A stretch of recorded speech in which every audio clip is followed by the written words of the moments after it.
So what does that look like? Well, first thing is to see the dark conclusion that life really is that empty, if this life is all there is. See that as actually the correct one. If you approach life saying, I'm going to grab control, a world that's centered around me controlling my life, that's centered around me grabbing it and making sure that it's meaningful and my circumstances turn out like I want them to, it really is empty, and you should hate life if that's the way you approach it. That's Solomon's message.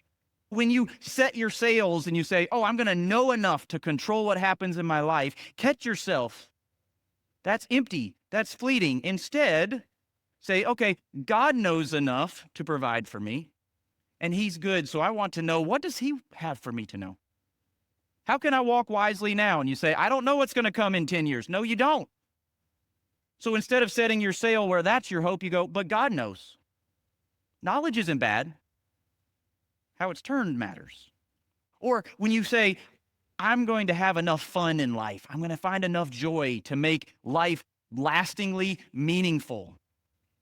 We see this all the time, by the way. This is the whole idea of you go out as a young adult and you go, sow your wild oats.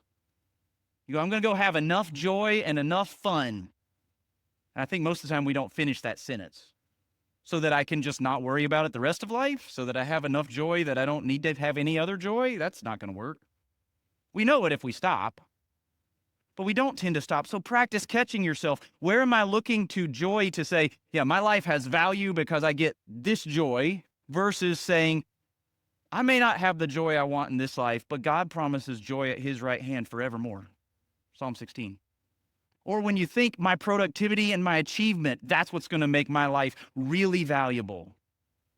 Catch yourself. I'm setting the sail the wrong way. Come back and say, no, actually, I will never be productive enough to give my life that kind of meaning. Instead, Ephesians 2 says, God has prepared good works for you to walk in them.